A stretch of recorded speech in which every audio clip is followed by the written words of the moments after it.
السلام علیکم ورحمۃ اللہ وبرکاتہ۔ بسم اللہ الرحمن الرحیم۔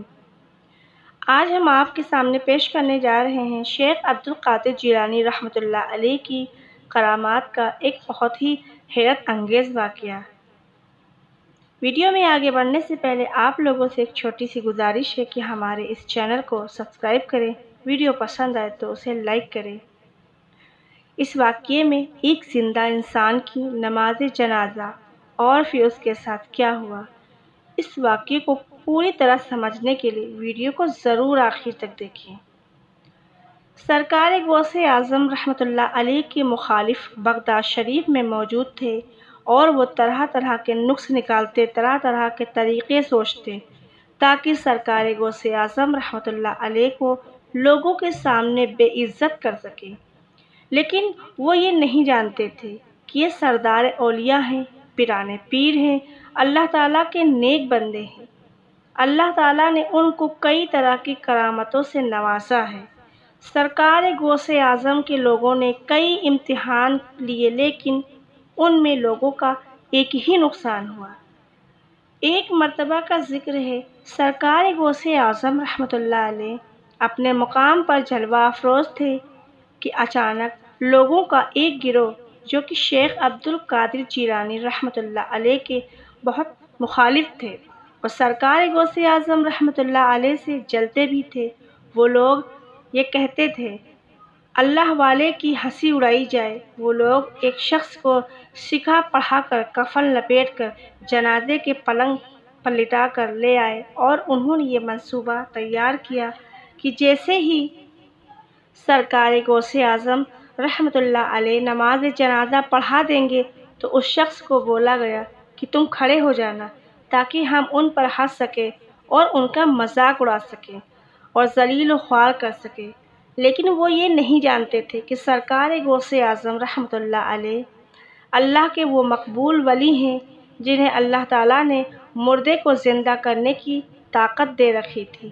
وہ لوگ سرکار غوث اعظم رحمۃ اللہ علیہ کی سرکار میں آئے اور سرکار غوث اعظم رحمۃ اللہ علیہ ان کے دلوں سے خوب روشن تھے، لیکن پھر بھی آپ نے ان سے پوچھا کہ آپ لوگ یہاں کیوں آئے ہیں؟ تو انہوں نے جنازہ دکھا کر کہا جنازہ پڑھا دیجیے۔ سرکار غوث اعظم رحمۃ اللہ علیہ ان کے دلوں سے واقف تھے۔ آپ رحمۃ اللہ علیہ ان لوگوں کے بولنے پر نماز جنازہ پڑھنے کے لیے کھڑے ہو گئے اور پھر غوث اعظم رحمۃ اللہ علیہ نے نماز پڑھنے کی اجازت لی اور پھر سرکار غوث اعظم رحمۃ اللہ علیہ نے نماز جنازہ پڑھا دی۔ آپ رحمۃ اللہ علیہ نے نماز جنازہ پڑھا دی اور سلام پھیرا اور وہاں سے ہٹ گئے۔ وہ لوگ جنازے کے پاس تو نہ گئے اور سرکار غوث اعظم رحمۃ اللہ علیہ کے پاس آ گئے اور آپ رحمۃ اللہ علیہ سے فرمانے لگے کہ آپ تو بڑے بزرگ بنتے ہیں اور آپ کو تو اتنا علم ہی نہیں کہ جو جنازہ آپ نے پڑھایا ہے وہ مردہ انسان کا نہیں بلکہ زندہ انسان کا ہے۔ آپ نے ایک زندہ شخص کی نماز جنازہ پڑھا دی، یہ کیسے ہو سکتا ہے؟ آپ تو بہت بڑے ولی اللہ ہیں، آپ نے کیسے ایک زندہ انسان کی نماز جنازہ پڑھا دی؟ سرکار غوث اعظم رحمۃ اللہ علیہ نے فرمایا میں نے تو ایک مردہ انسان کی نماز جنازہ پڑھی ہے۔ اگر آپ کو یقین نہیں تو کپڑا ہٹا کر دیکھ لیں۔ جب ان لوگوں نے آپ رحمۃ اللہ علیہ کی یہ بات سنی، کیونکہ وہ لوگ پہلے ہی حیران تھے کہ ان کا دوست ابھی تک اٹھا نہیں، ان کو یہ لگا کہ وہ شاید ان کے اشارے کا انتظار کر رہا ہے۔ ان لوگوں نے جیسے ہی کپڑا ہٹایا تو سامنے ایک ناقابل یقین منظر تھا کہ وہ زندہ شخص جسے وہ لوگ لٹا کر لائے تھے وہ حقیقت میں مردہ ہو گیا۔ اللہ اکبر! تو یہ ہوتی ہے اللہ کے ولیوں کے امتحان لینے کی سزا۔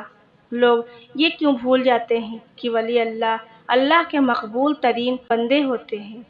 اللہ تعالیٰ نے ان کو بہت اونچا مقام عطا کیا ہوتا ہے اور وہ جو کرتے ہیں وہ اللہ کی رضا سے کرتے ہیں، اور جس کو اللہ تعالیٰ اجازت دیتا ہے تو دنیا میں اسے کوئی ذلیل نہیں کر سکتا۔ اللہ تعالیٰ ہم سب کو اللہ کے نیک بندوں کی عزت اور احترام کرنے کی توفیق عطا فرمائے، آمین۔ اسی طریقے کا ایک اور واقعہ ہے۔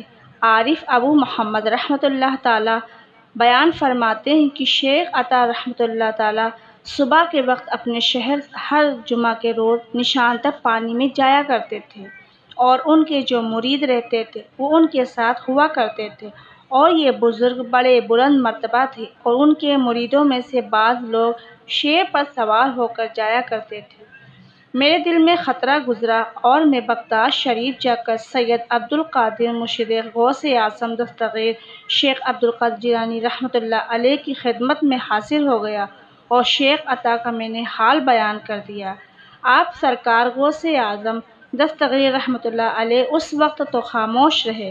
جیسے ہی میں نے واپسی کی اجازت لی تو آپ رحمۃ اللہ تعالیٰ نے مجھے رخصت کرتے ہوئے فرمایا کہ تم اگر پانی تک پہنچے تو بزرگ آپ کے نزدیک کھڑے ہو کر یہ کہنا کہ سید عبدالقادر جیلانی رحمۃ اللہ تعالیٰ علیہ تجھ کو کہتے ہیں کہ شیخ عطا اور ان کے ساتھیوں کو گزرنے نہ دینا۔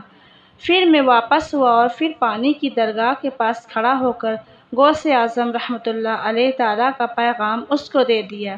جب پھر جمعہ کا دن آیا تو شیخ عطا رحمۃ اللہ تعالیٰ علیہ اور ان کے مرید اپنے معمول کے مطابق آ گئے اور پانی سے گزرنے کا ارادہ انہوں نے کر لیا۔ ان کے اور پانی کے درمیان ایک گھاٹی تھی۔ پانی بڑھتا گیا اور یہاں تک کہ وہ گھاٹی تک بلند ہو گیا اور پھر وہ لوگ گزرنے پر قادر ہی نہ ہو سکے۔ پھر شیخ عطا رحمۃ اللہ تعالیٰ علیہ نے اپنے مریدوں سے کہا کہ تم اپنے سروں کو ننگا کر لو کہ ہم بغداد جائیں اور سیدنا غوث اعظم دستگیر پیران پیر رحمۃ اللہ تعالیٰ علیہ سے معافی مانگے۔ بس پانی اپنی حد تک واپس اتر گیا۔ اللہ اکبر۔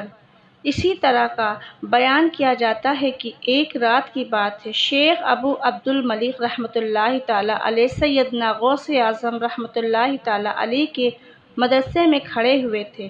شیخ جیال کہتے ہیں کہ سیدنا غوث اعظم دستگیر رحمۃ اللہ تعالیٰ علیہ باہر تشریف لائے۔